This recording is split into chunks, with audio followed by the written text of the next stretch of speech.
Hello बच्चों, इस video में हम पढ़ेंगे चैप्टर नंबर 3। मेरे पास क्लास 4th की ईवीएस की बुक है जिसका चैप्टर नंबर 3 मैं आज इस वीडियो में समझाऊंगी। चैप्टर नंबर 3 का नेम है द वर्ल्ड ऑफ एनिमल। तो चलिए समझते हैं इस चैप्टर को हिंदी में, क्योंकि इस चैप्टर को हिंदी में समझने के बाद हम इसका बुक वर्क पूरा करेंगे। शुरू करते हैं बच्चों। तो देखिए, द वर्ल्ड ऑफ एनिमल यानी कि जानवरों की दुनिया। इसमें हम समझेंगे अनुकूलन के बारे में, स्थलीय जानवर के बारे में, वृक्षवासी जानवर के बारे में, आकाशीय यानी terrestrial animal, arboreal animal, aerial animal, aquatic animal और एम्फीबियंस के बारे में। तो चलिए शुरू करते हैं। भोजन की आदतों के अनुसार जो अनुकूलन है उसके बारे में समझेंगे, और खतरे में जानवर यानी एनिमल इन डेंजर। तो देखिए, अनुकूलन क्या है। इस अध्याय में हम सीखेंगे कि जानवर अलग अलग आदतों और परिस्थितियों में जीवित रहने के लिए खुद को कैसे ढालते हैं। जानवर पूरी दुनिया में पाए जाते हैं। पौधों की तरह जानवरों की भी अलग अलग विशेषताएं होती हैं जो उन्हें उनके परिवेश में रहने में मदद करती हैं। इन विशेषताओं को अडेप्टेशन यानी अनुकूलन कहा जाता है। वे जानवर जो अपने परिवेश में बदलाव के अनुकूल होने में सक्षम नहीं होते, वे धीरे धीरे मर जाते हैं। उन्हें विलुप्त यानी एक्सटिंक्ट कहा जाता है। जानवरों को उनमें पाए जाने वाले विभिन्न अनुकूलन के आधार पर अलग अलग प्रकारों में विभाजित किया जा सकता है। रहने की जगहों के अनुसार अनुकूलन। एक जानवर का प्राकृतिक वातावरण या रहने की जगह उनका हैबिटेट कहलाता है, आवास कहलाता है। जानवरों को उनके आवास के अनुसार निम्नलिखित समूह में वर्गीकृत किया जा सकता है। जैसे टेरेस्ट्राइल एनिमल, वो जो जानवर जमीन पर रहते हैं उन्हें स्थलीय जानवर कहा जाता है। उनके पास हैं जमीन पर चलने के लिए मजबूत पैर, हवा में सांस लेने के लिए फेफड़े और अपने चारों ओर किसी भी बदलाव को महसूस करने के लिए अच्छी तरह से विकसित तंत्र और इंद्रियां। जानवरों के परिवेश के अनुसार उनमें अलग अलग अनुकूलन होते हैं। जैसे उदाहरण के लिए कुछ जानवर जैसे सांप के पैर नहीं होते, उनके पास रेंगने में मदद करने के लिए प्लेटें यानी स्कैल्स होते हैं। एक पहाड़ी बकरी यानी माउंटेन गोट के छोटे खुर उन्हें खड़ी पथरीली पहाड़ियों पर ऊपर और नीचे चढ़ने में मदद करते हैं। एक ध्रुवीय भालू यानी पोलर बियर के पूरे शरीर पर मोटा फर होता है। यह फर शरीर की गर्मी को फंसाने और जानवरों को गर्म रखने में मदद करता है। इसके बाद देखिए पेंगुइन की त्वचा मोटी और तैलीय होती है ताकि वे अंटार्कटिका के बर्फीले पानी में जीवित रह सकें। वे खुद को गर्म रखने के लिए एक दूसरे के पास चिपक कर खड़े होते हैं। इसके बाद देखिए फैक्ट, पेंगुइन की हड्डियां ठोस होती हैं। अधिकांश पक्षियों के विपरीत उन्हें पानी के नीचे कुशलतापूर्वक गोता लगाने और तैरने में मदद करती है। अब देखिए अगला, कुछ जानवरों जैसे मगरमच्छ, क्रोकोडाइल, सांप, चूहे आदि ठंड सहन नहीं कर सकते। सर्दियों के दौरान वे एक लंबी नींद में चले जाते हैं और उसे अतिरिक्त वसा पर जीवित रहते हैं जिसे उन्होंने गर्मियों के दौरान संग्रहित किया था। इसे वे शीत निद्रा कहा जाता है।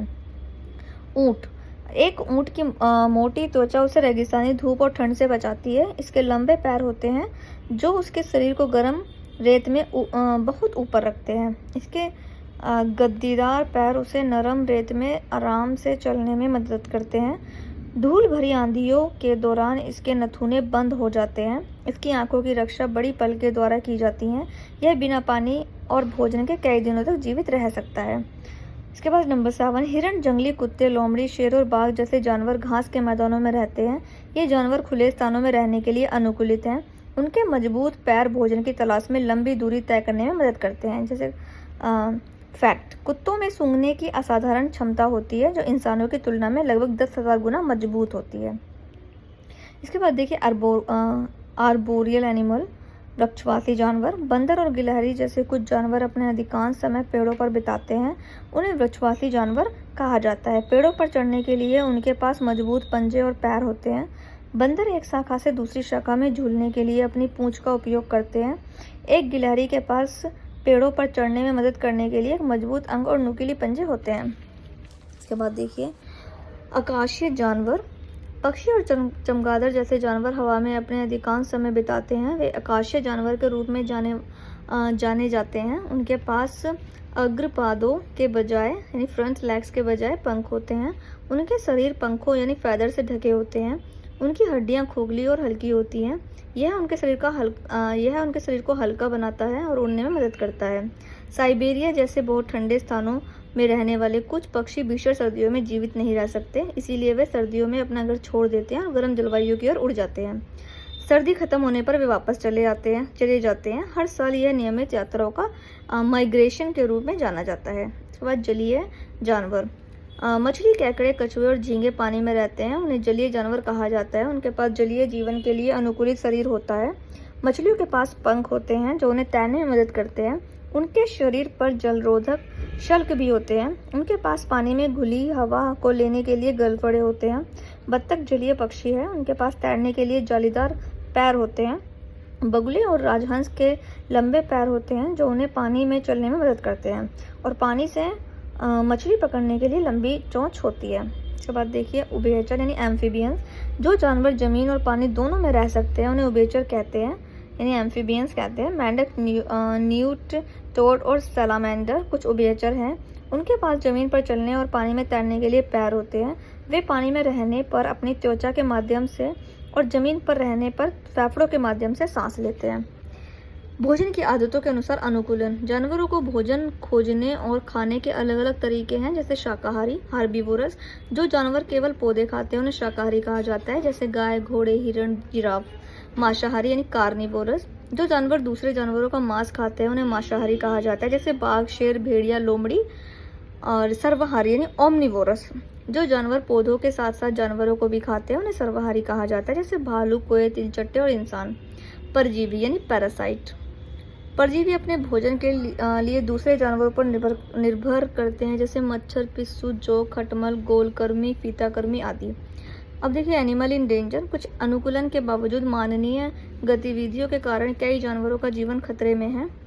हम अपनी ज़रूरतों के लिए जंगल को काट रहे हैं, ऐसा करके हम उनके घर और भोजन छीन रहे हैं। इस प्रकार कई जानवरों के विलुप्त होने का खतरा है। कुछ जानवर जैसे डोडो पहले ही विलुप्त हो चुके हैं और अन्य जैसे विशाल पांडा लुप्त प्राय विलुप्त होने के खतरे में हैं। अब देखिए यहाँ पर हो गया है ये चैप्टर पूरा, और इसके बाद अब हम करेंगे इसका बुक वर्क जो दिया हुआ है।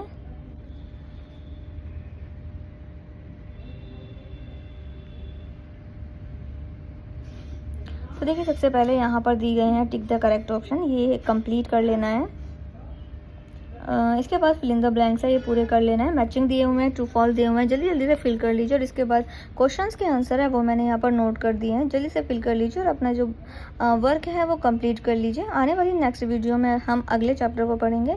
वीडियो पसंद आया हो तो वीडियो को लाइक करना मत भूलिएगा और बच्चों को भी शेयर कीजिएगा।